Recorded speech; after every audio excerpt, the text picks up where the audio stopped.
cannabis regulation in Missouri NORML, with help from St. Louis NORML and all the other activist groups around our state.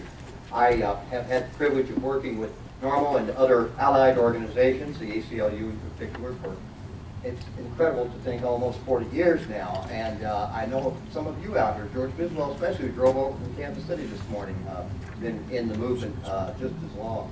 And there is great reason for hope for the future. So things are finally going our way, that after 40 years we now are in the majority. I don't know what to make of that. I don't know how to deal with being in the majority. Representing a majority point of view is so novel, so bizarre, so unusual that it's going to cause us to have to rethink the whole paradigm here, I think. But I really do appreciate all of you being here. There is an unprecedented level of activity both in the Missouri General Assembly this year and in the United States Congress and throughout the country in terms of positive marijuana law reform. And just yesterday in Congress, a bipartisan group of congressmen, 3 Republicans, 3 Democrats, introduced a bill which will, if passed, leave marijuana policy up to the states, as it should be. And you can applaud that if you like. But I don't want to go on too long right now. I'll speak again later at various times throughout the day. My primary purpose right now is to introduce our first speaker. For most of the past 40 years, we were a group of volunteers. We worked and did what we could. We've all done what we could as citizens to change the law. The highest duty of a citizen in a free country, at least, is to do the best he or she can to change an unjust law. But in the past year and a half, thanks in large part to the great generosity of American Victory Coalition and National Cannabis Coalition, groups that we'll all learn more about in the future, we've been able to actually have paid staff, people working for us who can focus primarily on this very important issue of marijuana law reform. And we've been very fortunate to be able to employ a man who is eminently qualified, who is very disciplined and very hardworking, very dedicated to our cause, and who demonstrates the diversity and the breadth of the support, just as there are Republicans and Democrats in the Congress now supporting positive marijuana law reform right here in Missouri throughout the day, the speakers you're going to hear today, and in our own board of directors and staff. We see the breadth of political diversity, the fact that conservatives and progressives, liberals, people from all parts of the political spectrum are now supporting cannabis law reform. And we're very fortunate to have as our executive director for Show Me Cannabis Regulation, Mr. John W. Payne. John graduated from Washington University here in St. Louis. He taught school for a while. He worked for the Show Me Institute and other prestigious organizations, and we're very fortunate to have John W. Payne working for us. Please welcome John Payne.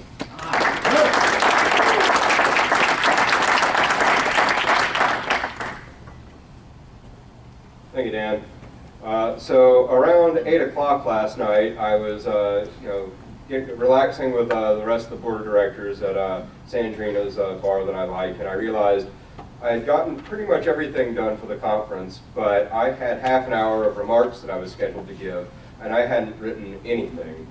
I managed to put everything together without actually knowing what I was going to say. So pretty much in the last 10 minutes, I have put some notes together. So forgive me if it's a little rough. It's actually been hard to prepare the remarks because of how many positive things we have going on across the country. Pretty much every day there is more good news. I think that's in large part attributable to the victories in Colorado and Washington last November. That really gave everyone renewed hope and optimism. And so now you see bills advancing in every state, pretty much. So you have decriminalization and medical bills advancing in New Hampshire. Medical bill advancing in Illinois. That's probably going to pass. We actually have someone here from Illinois. I don't know where she went, but there she is. She could probably say more about that if you talk to her. But that's expected to pass. Maryland is going to pass medical marijuana, it looks like. Nevada is going to allow for dispensaries. In Oregon, there's actually a full legalization bill that is passed out of a House committee there, which is the first time that a legislative committee has ever passed on a bill and said that this is something that we think that the state legislature of Oregon should do. It's never happened in a legislature in the rest of this country in history. So things are changing very, very rapidly now. This is sort of like when the Berlin Wall fell back in the late 80s and communism just collapsed overnight. That sort of seems like what we're at right now, and let's hope that's really the case. But then, as Dan said, the polls also continue to show majority support for legalization. In 2011, Gallup showed that for the first time, and now we've had Rasmussen confirm that. Rasmussen is generally considered to be sort of a conservative polling company, so they show 56% support. That's substantial. And Pew just last week released a poll showing 50% support, over 50% support. And we did our own polling a while back and released that recently, showing that just over a majority of 2014 voters in Missouri support legalization. And 2014 is actually, that's not even the best electorate for that sort of thing, because there's not a presidential race, there's not a Senate race, there's not even a gubernatorial race, so there's no statewide election. And that's generally what brings out young people to vote. Without young people, it's young people's kind of our base. Although I know that there's a lot of folks here that are, certainly out of the 18 to 25 demographic, and that is very good. That's good for the movement because it's not.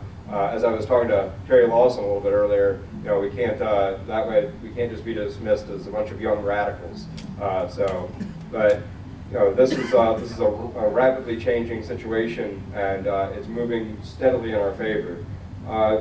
Back in 2001, I was actually at Schwagstock because I was 18 years old, and I was talking with a guy I met there, and we made a bet that I said that marijuana would be legalized within 20 years. He did not believe me, and he basically said it's never going to happen. I made that bet. I don't know I haven't seen that guy in at least a decade, but I still am aiming to win that bet. And after Prop 19 in California failed in 2010, I started to question whether that was going to happen or whether it would ever happen. Well, now after Colorado and Washington and all the progress we've seen, I can say with pretty good confidence that not only am I going to win that bet, I think I'm going to do it with a few years to spare. So we are going to make this happen. And this conference is a testament to how far we've come. We have activists here, we'll have legislators here later, and we have members of law enforcement who we're getting ready to talk to here in just a second. And the fact that we've brought all those people together, that is something that was probably unimaginable just a decade ago. And so this is something that we are going to, together, we're going to fight and we're going to win this thing. Thank you.